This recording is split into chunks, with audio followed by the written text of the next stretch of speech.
Ladies and gentlemen, welcome to Thursday's edition of Morning Brews. My name, of course, is Ryan Smelt, and today we're talking about how to move your business a generation ahead.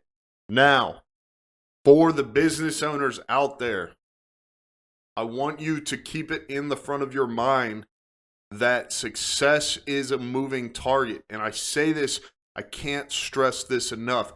Too many people get to a certain level of success. I'm running a $1 million a year company. I'm running a $5 million a year company. I'm running a $10 million a year company. And you think that you've made it. And somebody comes along and proposes something new or adventurous or innovative, whatever the case may be, and you want to shut it down because you are stuck in your ways.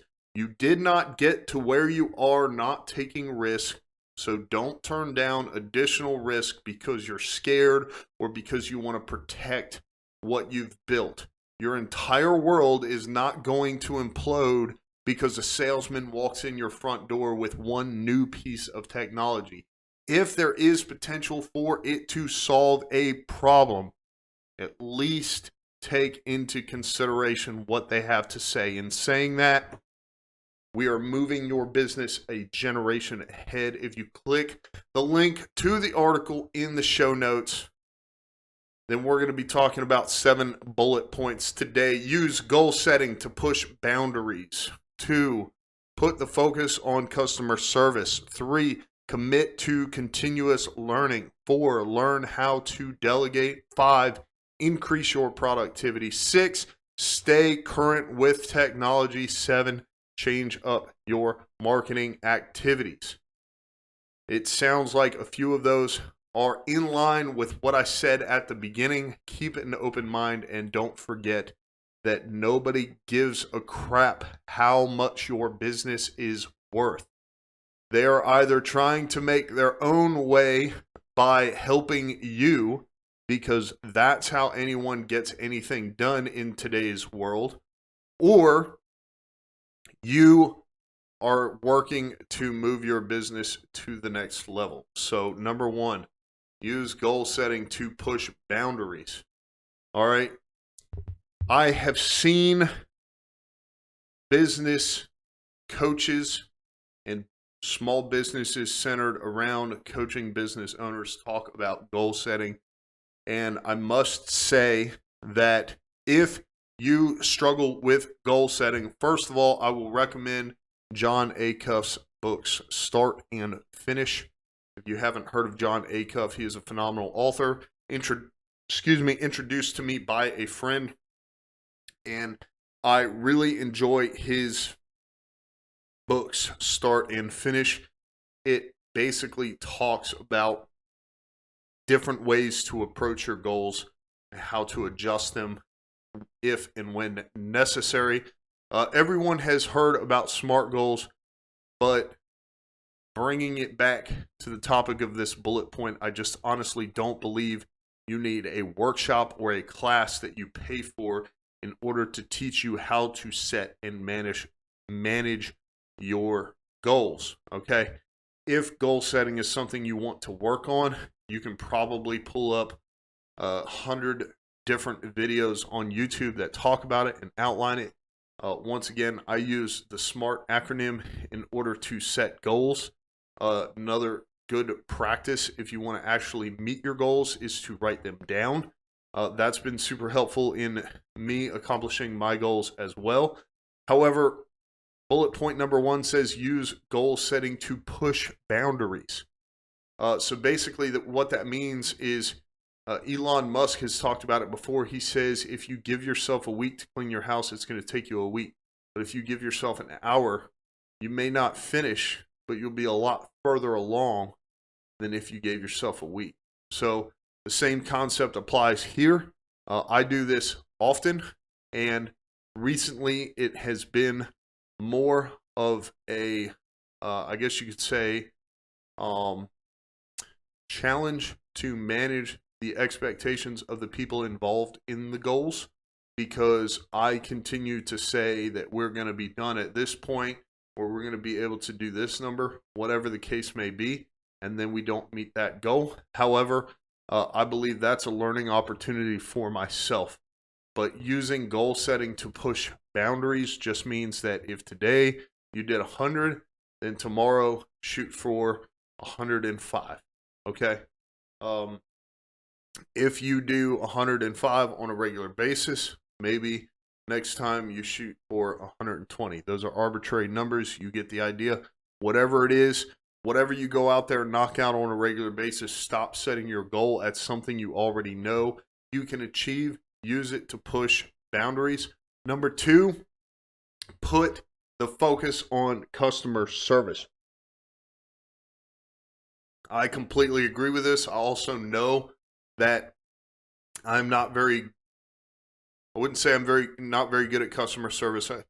I think I'm decent at customer service. I think I just don't enjoy it as much. So one of the great things about the position I'm in is even when I do need to worry about customer service, it is not that many, because once we take on a customer or a client, it is a long-term relationship. So it's easier for me to communicate with a handful of people than it is a large turnover of customers. Putting the focus on your customer service will not only allow you to collect feedback on your product or service in your business as a whole, but it will also allow you to implement and test that feedback because you're going to continue to get it. It's also going to give you an opportunity to rectify things the customers see that have gone wrong. And in doing so, it will be easier for you to retain those customers, make them happy. And next thing you know, they're going out and spreading the word about your product or service and why people should get it from you, because you take care of your customers. And that's all the customer really cares about is themselves. Number three, commit to continuous learning. I think this is very difficult for a lot of people, especially those who believe that they have arrived at some sort of level of success. Nobody really cares if you spent 15 years learning a trade and then started a business early or late. Nobody cares if you're licensed in that industry. The only thing they care about is if you continue to learn, if you continue to have that student mentality. Because if you commit to continuous learning, you can get better, you can improve, you can provide growth opportunity within your organization.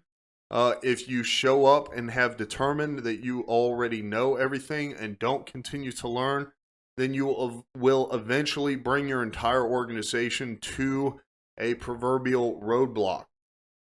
It's very difficult to continue to grow as a team if someone has already settled into their groove and become satisfied with their level of success, whether that is as an employee or as the business owner. Also, committing to continuous learning ensures that your student mentality spreads like wildfire. Be curious, test things out, and don't be afraid of changes, because that's how you're going to see more and better opportunities, and you're going to help what we talked about at the beginning, move your business a generation ahead. Stay ahead of the times. I mean, one prime example is Jeff Bezos. When he started Amazon, probably wasn't trying to go out and buy robots. Maybe didn't even know anything about them, but now Amazon owns a robotics company. So that's just one example of how keeping an open mind and moving your business a generation ahead can be advantageous, because you don't want it to get shut down before it even comes a thing. Number four, learn how to delegate. This can be extremely difficult for business owners, especially ones that came up with their product or service and developed it and decided how it's going to be done. They may want to baby it and make sure that it is done a certain way every single time. The truth is, if you cannot delegate certain tasks or parts of your process or system, then you won't be able to grow. So the obvious stumbling block with someone who is self-employed is if they take a vacation or something happens to them, then the business doesn't continue to run.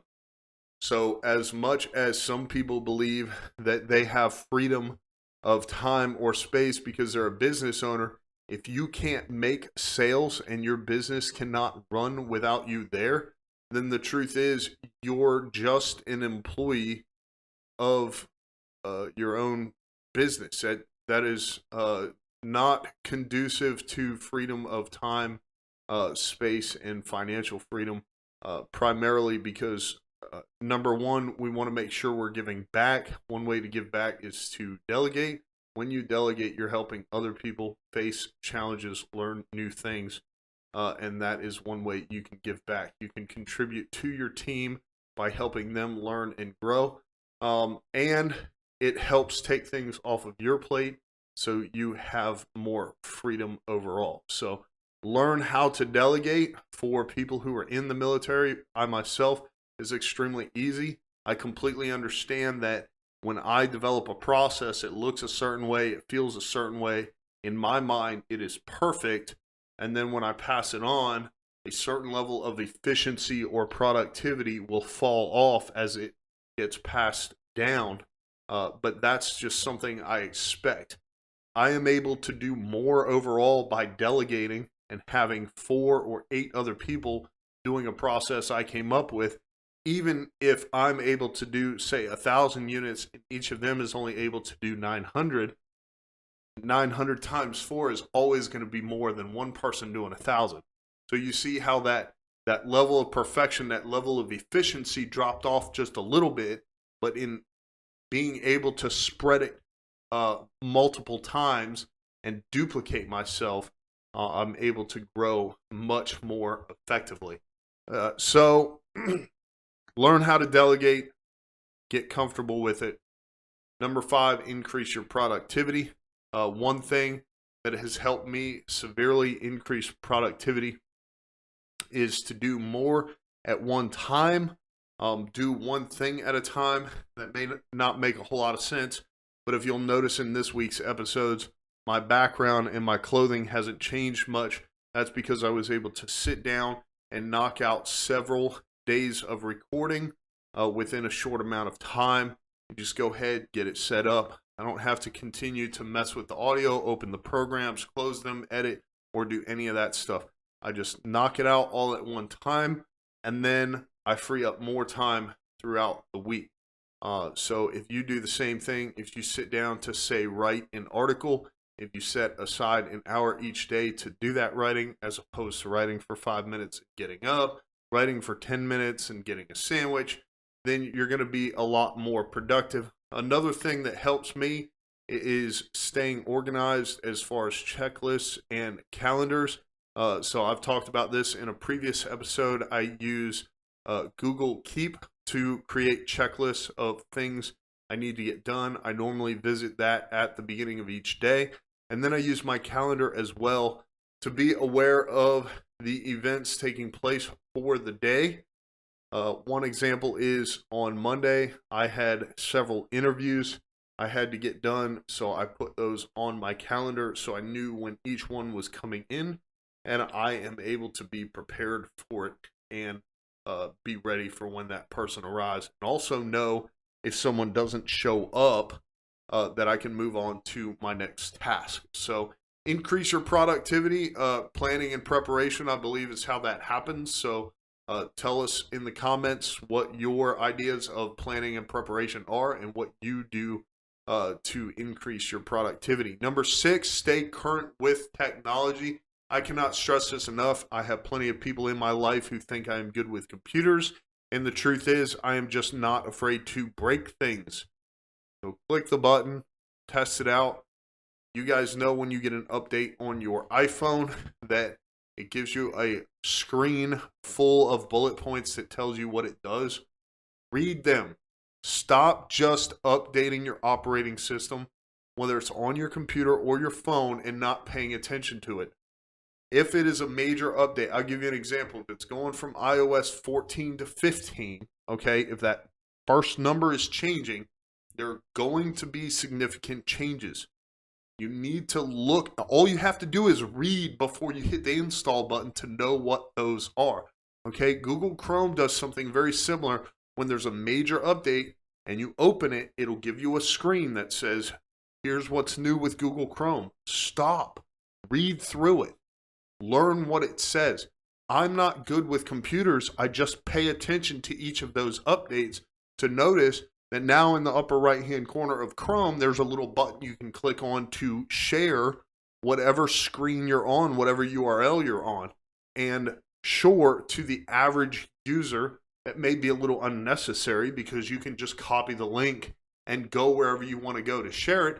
However, it's a little bit quicker, it's one extra option, and it could be a little bit more user-friendly. So whatever the case may be, whatever technology you're using, stay current with it. Another really good example of this is phones. So many people out there think that telephones still require telephone wire, and the truth is, there are very few phone systems, both personal and business, that actually run over the old-fashioned telephone networks, okay? And the reason I bring that up is my fiance works from home. She uses a virtual telephone system. It would be voice over IP.